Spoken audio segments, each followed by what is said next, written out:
un prophète. Mais c'est le prophète qui est choisi par Dieu, qui doit faire en sorte qu'il soit prophète de l'Éternel. Dieu l'a choisi. Il y a la part de Dieu et la part de l'homme. Alléluia. Amen. Je vais lire dans le livre de Matthieu. Matthieu 6. Non, Matthieu 7. Oui, c'est ça, Matthieu 7, verset 15. À partir du verset 15, le Seigneur dit. Matthieu 6. Matthieu 7, à partir du verset 15. Gardez-vous des faux prophètes. Ils viennent à vous en vêtements de brebis, mais au-dedans, ce sont des loups ravisseurs. Vous les reconnaîtrez à leurs fruits. Cueille-t-on des raisins sur des épines ou des figues sur des chardons? Tout bon arbre porte de bons fruits, mais le mauvais arbre porte de mauvais fruits.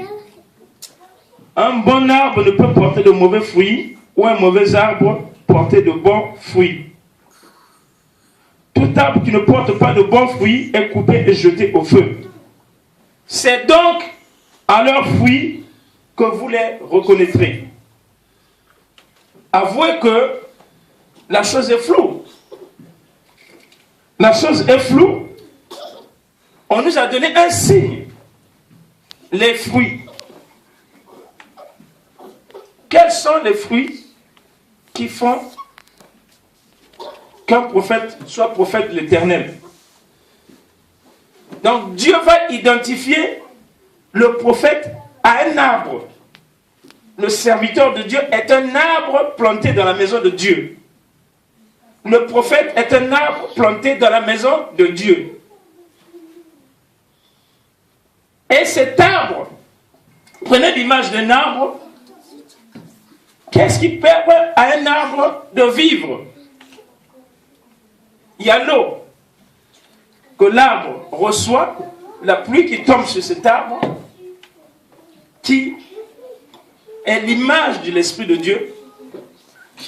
Il y a le sol sur lequel, ou dans lequel l'arbre s'enracine. Et ce sol, on peut l'identifier au Seigneur Jésus dans ce sens que c'est le roc. Le sol, c'est le roc. Et dans le sol, il y a tous les ingrédients, tous les éléments qui permettent à un arbre de se nourrir correctement. Je veux que l'on réalise l'impact ou l'importance des images. C'est en forme imagée que Dieu parle. Il parle d'arbre pour que nous nous référions à l'arbre pour comprendre la nature d'un prophète, pour discerner l'arbre qui vient de Dieu, le prophète qui vient de Dieu et le prophète qui ne vient pas de Dieu. C'est une image parlante. Et les enfants de Dieu oublient constamment de se référer aux images que Dieu leur donne. Lorsque Dieu parle d'un prophète comme d'un arbre, allez voir un arbre réel. Allez observer un arbre réel pour voir s'il fonctionne comme, pour voir à partir de la vie de l'arbre si le prophète est exactement prophète de Dieu ou pas. Donc, lorsque nous observons un arbre, nous pouvons savoir que l'arbre vit ou que l'arbre est mort. Nous pouvons le savoir. L'image de l'arbre parle d'elle-même. La chose est floue parce que nous nous en tenons à la notion de prophète, mais nous oublions l'arbre que Dieu donne comme exemple, comme modèle. Donc, le sol dans lequel l'arbre est planté, ou le sol dans lequel le prophète est planté, c'est le roc, c'est Christ. C'est la parole de Dieu. C'est un sol fertile. Alléluia. Amen. Et nous savons qu'un arbre qui n'est pas planté au bon endroit ne peut pas donner de bons fruits, ou ne peut pas donner de fruits du tout. Un arbre mort, c'est un arbre qui ne sert pas. Mais un arbre peut être vivant et être mal nourri. Nous comprenons par là que le prophète établi par Dieu, car Dieu établit avant même la naissance du prophète, avant même que tu naisses, Dieu t'a déjà choisi, il t'a déjà établi. Maintenant, lorsque tu reçois la révélation, lorsque Dieu révèle ton appel et que Dieu t'intronise, ou que Dieu te plante, à ce moment-là, tu es prophète selon le plan préétabli par Dieu, selon le plan, selon la prédestination de Dieu. Dans la préscience de Dieu, Dieu sait à quelle œuvre il t'a appelé. Mais comment faire pour être ce prophète que Dieu a voulu? C'est ça, c'est là le vrai problème. C'est là. Un arbre est planté, mais quand on plante un arbre, il est petit. Il croît, il doit croître. Il doit croître pour atteindre la stature que Dieu a prédéterminée, lui a prédestiné, et accomplir la mission pour laquelle il a été fait, c'est-à-dire l'usage auquel il est appelé. Amen. Amen. Qu'est-ce que ça veut dire? Le prophète ou le ministre de Dieu, qu'il soit prophète, apôtre, n'est prophète, apôtre que lorsqu'il est réellement accompli. Lorsque il atteint une certaine stature. Avant cette stature, il est appelé à être prophète. Est-ce que vous voyez la différence? C'est-à-dire que nous appelons prophètes par égard, par respect pour les personnes que Dieu a appelées. Et c'est normal, ils sont appelés à être prophètes, ils ont l'onction prophétique sur eux. Mais cette onction ne peut donner du bon fruit que si le prophète lui-même s'accomplit par le travail de l'enracinement dans le Seigneur, et s'il reçoit suffisamment la pluie du Saint-Esprit pour croître. Et si sa sève, la sève part de la racine et monte au tronc, aux branches, et nourrit les feuilles. Et les feuilles grandissent. Et les feuilles donnent naissance, et l'arbre donne naissance à des fruits. Que nous voyons, que ce soit un manguier ou un oranger, le processus est le même. Donc, un arbre qui est planté dans une bonne terre, qui est alimenté, un prophète qui est planté dans une bonne terre, un prophète qui est alimenté par l'Esprit de Dieu, un prophète qui se nourrit à la parole de Dieu, ne peut jamais être un faux prophète. Vous voyez, c'est essentiel de voir cette image de l'arbre, c'est essentiel de travailler à partir de l'image de l'arbre. Maintenant, je vais vous donner un exemple d'un prophète que Dieu a réellement appelé. Et il y en a plein dans la Bible, il y a beaucoup d'exemples dans la Bible. Je m'en tiendrai à un seul exemple d'un prophète appelé par Dieu, mais qui s'est révélé être un faux prophète. Dieu l'a choisi, Dieu l'a prédestiné avant la fondation du monde, et Dieu ne peut pas avoir appelé un prophète pour qu'il soit destiné, pour le destiner à la géhenne. C'est pas possible. Dieu ne peut pas avoir appelé un prophète pour le destiner à la géhenne. Donc Dieu l'a appelé pour une mission. Mais il s'est trouvé que dans l'accomplissement de son ministère, il n'a pas choisi, il n'a pas suivi une croissance normale. Et donc les éléments peuvent faire pencher le prophète d'un côté comme de l'autre. Alléluia. Les combats que vous avez dans la vie, votre propre éducation spirituelle, les enseignements que nous recevons, toutes ces choses peuvent conduire le prophète à la perte, peuvent faire de ce prophète un faux prophète. Je vais lire ce passage. Ensuite, je vais passer à un point essentiel. Ce point, c'est de dire pourquoi les prophètes ont-ils été créés? Pourquoi Dieu a-t-il appelé les prophètes? À partir de cette question, nous allons avoir toutes les réponses que nous cherchons pour comprendre qui est prophète de Dieu, qui n'est pas. Alléluia. Amen. Je vais lire dans Jérémie 27. C'est Jérémie 28, pardon. Jérémie 28. Prenons Jérémie 28.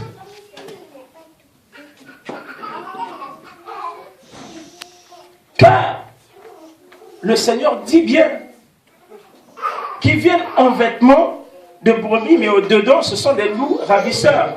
Ça veut dire que le faux prophète n'est pas identifiable par des choses extérieures. A priori, non. C'est à l'arrivée. Il est comme tout le monde. Mais au-dedans de lui, il a une mauvaise semence. Ce qui fait la différence entre le bon ou le vrai prophète et le mauvais prophète, c'est la semence. Et la semence, c'est la chose que l'on dépose en terre et qui est nourrie par tous ces éléments dont j'ai parlé. Lorsque les éléments de Dieu vous ont nourri, cette semence-là va croître pour donner du bon fruit. Mais lorsque vous avez été nourri à la mauvaise, avec de la mauvaise nourriture, cette semence va croître pour donner de mauvais fruits. Même si à l'origine, vous avez été choisi par Dieu. Ça veut dire qu'au fond, nous devons entretenir l'esprit, nous devons entretenir l'onction que Dieu nous a donnée par la connexion à Dieu au moyen de la parole, la prière et toutes choses qui nous permettent d'être en contact avec Dieu.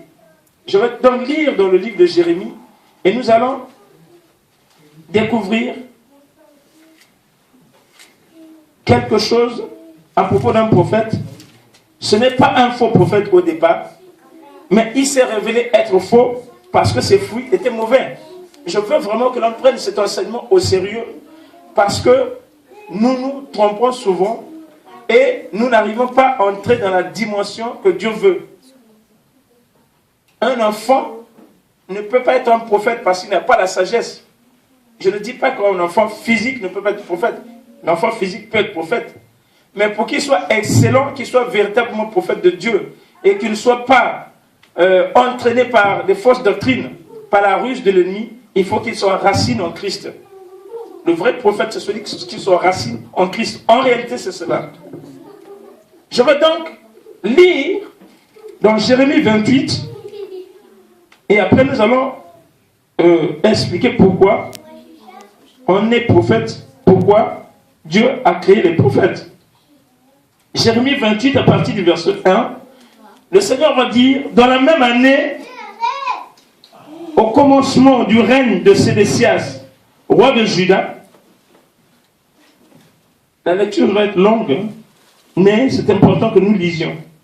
Le 5e mois de la 4e année, Anania, fils d'Azur, prophète de Gabaon, il était prophète de Gabaon, me dit dans la maison de l'Éternel, en présence des sacrificateurs et de tout le peuple. Et c'est le prophète établi par Dieu à Gabaon. Anania, prophète de Dieu, fils d'Azur, prophète de Dieu établi par Dieu à Gabaon, une ville d'Israël. Vous connaissez l'histoire de la ville de Gabaon. Et ce prophète va dire, ainsi parle l'Éternel des armées, le Dieu d'Israël. Je brise le joug du roi de Babylone. Encore 2 années, et je fais revenir dans ce lieu tous les ustensiles de la maison de l'Éternel que Nebuchadnezzar, roi de Babylone, a enlevé de ce lieu et qu'il a emporté à Babylone. Il va prophétiser avec force et détail, avec précision, encore 2 années. Voilà un prophète établi par Dieu qui donne une prophétie certaine. Une prophétie sûre. Et c'est un prophète qui parle avec l'onction de Dieu. Mais qu'est-ce qui s'est passé? Qu'est-ce qui s'est passé pour que le prophète prophétise? Vous croyez qu'un prophète établi par Dieu, reconnu comme tel, car la prophétie c'est le premier des ministères, historiquement je veux dire, c'est le premier des ministères. Dieu a d'abord choisi des prophètes. Et je dirai pourquoi il a choisi des prophètes tout à l'heure. Et donc ce prophète va parler, Anania va parler, le prophète. il parle au nom du Seigneur, il dit encore 2 ans. Donc il dit, et je ferai revenir dans ce lieu, dit l'Éternel, Jéconia, fils de Joachim, roi de Juda, et tous les captifs de Juda qui sont allés à Babylone, car je briserai le joug du roi de Babylone. Jérémie, le prophète, répondit à Anania, le prophète en présence. Jérémie, le prophète, répondit à Anania, le prophète. Vous voyez? Et Jérémie ne conteste pas le ministère prophétique. Attention, je reviens sur ça, à ne pas contester le ministère prophétique de quelqu'un. Il ne faut jamais contester le ministère prophétique de quelqu'un. Sauf si Dieu te dit, celui-ci n'est pas mon prophète. Car Dieu le dit aussi. Dieu peut dire de quelqu'un qui n'est pas prophète. À ce moment-là, tu peux lui dire qu'il n'est pas prophète de l'Éternel. Mais Jérémie ne se permet pas de dire qu'Anania n'est pas prophète. Il reconnaît qu'il est prophète. Parce qu'il a l'onction de Dieu. Mais le prophète, le problème n'est pas de reconnaître le ministère prophétique de quelqu'un. Le problème n'est pas à l'origine de la prophétie. Le problème, c'est dans ton évolution, dans ta marche. Comment tu as marché? C'est là le vrai problème. Écoutez bien, c'est là où tu as marché. Quelles sont tes origines? Je ne parle pas du commencement, car le commencement, c'est Dieu. C'est Dieu qui choisit avant, je l'ai dit, avant la création de toutes choses. Mais je parle de tes origines et de ta marche. Parce que tes origines déterminent ce que tu seras. Déterminent ta marche. Et ta personnalité. Car pour venir devant les serviteurs de Dieu, devant Dieu, et confesser ses faiblesses, et confesser son état spirituel, c'est souvent un problème difficile pour beaucoup de serviteurs de Dieu. Et qui se trouvent être enchaînés. Tu peux être prophète de Dieu, être dans les liens de l'esclavage. Et là, étant dans les liens de l'esclavage, tu ne peux plus exercer le ministère de Dieu comme Dieu le voudrait. Mais tu ne dépends plus de Dieu. Tu n'es plus soumis à Dieu. Tu es soumis à d'autres autorités que Dieu. Et donc tu deviens un rebelle. Et aucun prophète de Dieu ne peut être rebelle. Aucun. Si vous voyez quelqu'un qui est rebelle, il n'est pas prophète de Dieu. Alléluia. C'est très important de savoir si quelqu'un est rebelle dans sa vie de tous les jours, rebelle à Dieu, ne prend pas au soin des choses de Dieu, fait les choses de Dieu avec légèreté, et ne prend pas, n'a pas de considération pour le tel de Dieu. Il n'est pas prophète de Dieu. Mais ce sont des signes. Ça veut dire qu'on doit s'éloigner de ce genre de personnes si ces personnes ne se convertissent pas. Et Jérémie le prophète répondit à Anania le prophète en présence des sacrificateurs et de tout le peuple qui se tenait dans la maison de l'Éternel.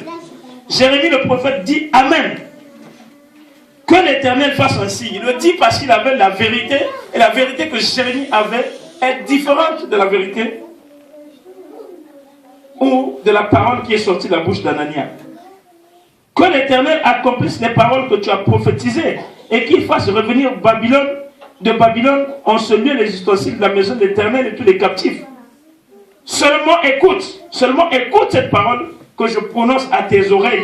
Il va parler aux oreilles du prophète. C'est un prophète de Dieu. On ne peut pas l'interpeller publiquement. Mais on lui donne une parole à l'oreille pour que cette parole soit entendue de lui seul. Vous voyez comment Jérémie, qui était très jeune, de quelle manière il était élevé dans la connaissance des choses de Dieu. C'est certainement un fils de prophète qui a grandi dans une maison qui craint l'Éternel et il ne se serait jamais permis d'apostropher un serviteur de Dieu. Il va lui donner une parole à l'oreille.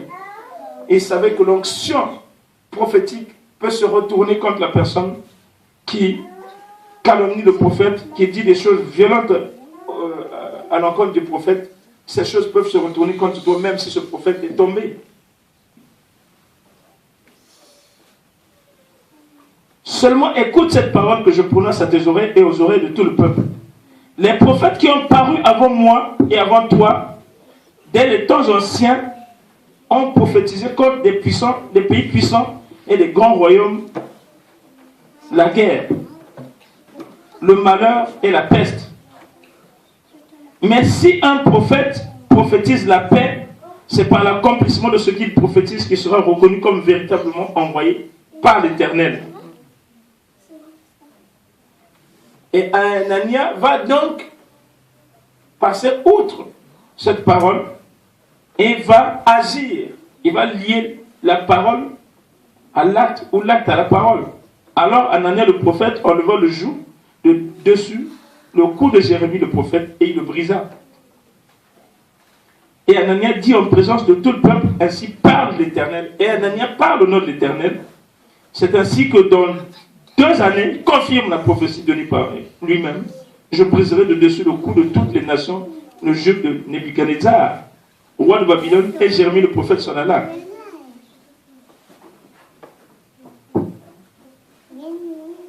Je vais aller plus loin pour lire les paroles que Dieu va donner à Jérémie, pour qu'on fasse un peu vite. Au verset 13, Dieu va parler à Jérémie et dit, va et dis à Anania, ainsi parle l'Éternel, tu as brisé un joug de bois et tu auras à sa place un joug de fer. Car ainsi parle l'Éternel des armées, le Dieu d'Israël, je mets un joug de fer sur le cou de toutes ces nations pour qu'elles soient asservies à Nebuchadnezzar, roi de Babylone. Et elles lui seront asservies. Je lui donne aussi des animaux, des champs. Et Jérémie, le prophète, dit à Anania, le prophète, écoute Anania, l'Éternel ne t'a point envoyé et tu inspires à ce peuple une fausse confiance. C'est pourquoi ainsi parle l'Éternel, voici je te chasse de la terre, tu mourras cette année car tes paroles sont une révolte contre l'Éternel. Et Anania, le prophète, mourut cette année-là dans le 7e mois. Nous étions au 5e mois et 2 mois seulement après, Anania mourut. L'Éternel retrancha Anania de son peuple. Il a chassé Anania de la terre. Je vais donc parler de la gravité de la prophétie, du ministère prophétique. C'est un ministère grave parce qu'on conduit le peuple de Dieu. Et le prophète a des exigences. Le prophète de Dieu ne peut pas être un homme comme tout le monde. Pourquoi? Parce que son ministère a été créé par Dieu après la chute d'Adam et Ève. On ne peut pas dire d'Adam et Ève qu'ils étaient des prophètes. Parce qu'ils parlaient avec Dieu directement. Dieu n'avait pas besoin d'interprètes parce qu'ils étaient parfaits. Le péché n'existait pas.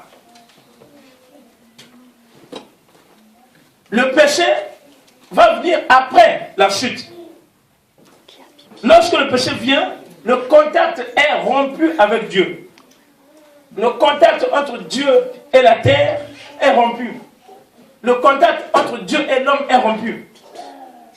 Mais Dieu, dans son amour, parce que le Seigneur n'a pas pris des résolutions contre Adam et Ève et contre la génération, contre leur postérité, par pure violence. Dieu a pris des résolutions parce que c'était nécessaire. Dieu ne peut pas côtoyer le péché. Dieu a en horreur le péché. Dieu a fait donc l'homme parfait. Mais son amour pour l'homme demeure. Parce que c'est sa création, c'est sa créature. Dieu a créé l'homme à son image, souvenez-vous. Et Dieu ne peut pas abandonner celui qu'il a appelé à être un Dieu, à être aussi parfait que Dieu. Car la Bible dit qu'il a créé l'homme de peu inférieur à Dieu. De peu inférieur à Dieu. Donc, dans l'échelle de la création, l'homme occupe une place centrale, une place d'honneur, au-dessus même des anges. Mais le péché sépare l'homme de Dieu. Or, Dieu doit tout faire pour récupérer l'homme qui est perdu. C'est pour ça qu'il enverrait des prophètes comme Abel. Abel était un prophète de Dieu. Pourquoi Dieu donc quel est prophète? Moi j'ai retenu un certain nombre de choses pour que l'on comprenne. C'est vrai qu'on nous dit la prophétie est faite pour exhorter, pour consoler, et pour édifier. C'est vrai, quand on présente des choses comme ça, ça paraît très simple, ça paraît réduit, c'est réducteur, mais la prophétie va bien au-delà de cela. La prophétie est un esprit de révélation. Donc, la prophétie permet à nous autres, à l'homme, de garder le contact avec Dieu et de connaître les mystères du royaume de Dieu, parce que l'homme, depuis qu'il a quitté, dès qu'il a quitté le jardin d'Éden, il a perdu tout contact avec Dieu. Et la Bible dit que les gens vivaient leur vie et ne se souciaient pas de Dieu. À un moment, les gens commençaient à invoquer Dieu parce qu'il leur manquait quelque chose. Mais l'homme n'est rien sans Dieu. Et donc la prophétie, c'est le ministère qui permet à Dieu de se révéler à l'homme. C'est un ministère, même si nous parlons de la parole, mais la parole a été envoyée au moyen des anges. C'est parce que Moïse était prophète qu'il a reçu les tables de la loi. Dieu n'a pas envoyé la loi comme ça. Dieu a envoyé des gens, la parole au moyen des gens par l'intermédiaire des personnes à qui il avait déposé l'esprit prophétique. Moïse, Abel. Souvenez-vous d'Abel, la manière dont il donne l'offrande à Dieu. Les gens interprètent ça de diverses manières. Je ne vais pas entrer dans le détail de ce chapitre Genèse 4. Mais Abel a donné une offrande à Dieu, une offrande agréable à Dieu, parce qu'Abel connaissait la loi de Dieu. Et la loi lui a été donnée par révélation. Observez bien, il a donné les premiers-nés de son troupeau. Ce n'est pas parce qu'il a versé le sang. Non. Les gens, il y en a il y a des serviteurs de Dieu qui disent non, c'est parce qu'il aime le sang, mais c'est faux complètement, parce que Dieu aime le sang. C'est faux complètement. Ça n'a rien à voir. Peut-être que Dieu aime le sang, je n'en sais rien. Mais c'est fondamentalement parce que Abel connaissait la loi de Dieu. Et donc, le ministère de la prophétique, c'est le ministère qui permet à l'homme de connaître les choses qui se passent dans le ciel, dans le paradis de Dieu. C'est le ministère prophétique. Il y a des choses qui sont écrites dans la parole, mais il y a des choses qui sont révélées prophétiquement. Alléluia. Amen. Donc Dieu a créé le ministère prophétique pour garder le contact avec l'homme, pour conduire l'homme. Mais Abel a subi, comme après lui tous les prophètes, la violence de Satan. Parce que Satan ne veut pas entendre parler du ministère prophétique. Comme Satan ne veut pas entendre parler du ministère prophétique, il faut que les prophètes réalisent, comprennent que c'est un ministère à part. Je parle aux prophètes. Je parle à des prophètes. Je ne parle pas à des gens ordinaires. Je parle à des prophètes car Dieu a décidé d'établir des prophètes dans cette église. Et Dieu a commencé à établir. C'est une église apostolique et prophétique. Donc le prophète doit comprendre que Dieu l'a créé pour être la lumière, pour être l'œil du corps.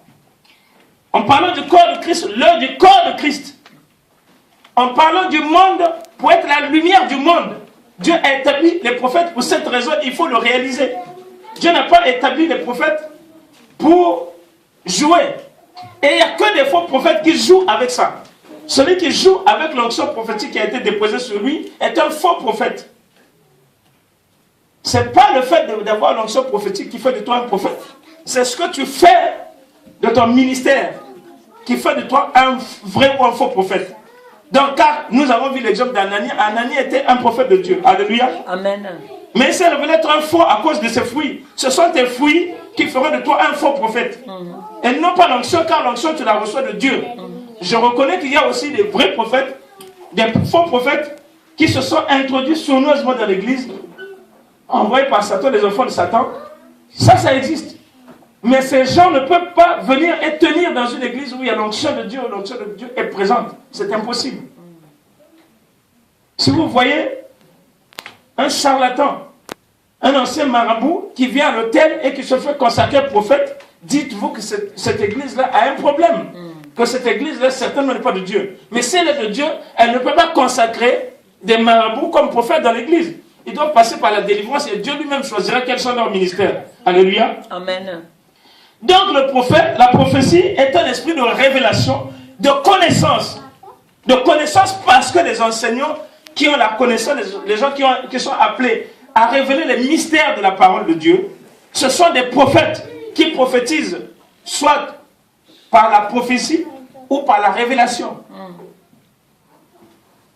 La prophétie est un esprit de guérison. Je veux vraiment que, si c'est possible, de prendre des notes de connaissance, de révélation, de guérison. C'est-à-dire que la maladie est entrée après la chute d'Adam et Ève. La maladie est entrée dans le monde. Mais Dieu envoie la prophétie pour guérir. Dieu envoie les prophètes pour guérir. C'est pour ça que le ministère prophétique va avec le ministère de la guérison. Les deux ministères sont ensemble. On est prophète et on pratique le don de guérison et parfois le don des miracles. Parce que c'est dans la nature du prophète d'être aussi ministre en matière de guérison. C'est pour ça que les prophètes sont apôtres et les apôtres sont prophètes.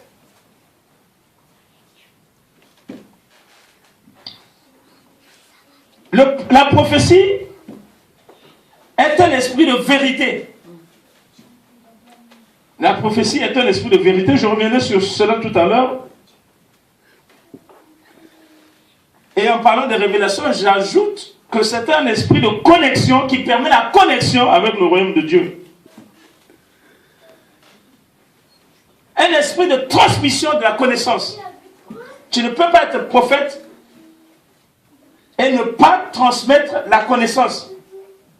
Si vous voyez quelqu'un qui ne transmet pas la connaissance, ce n'est pas un prophète de Dieu.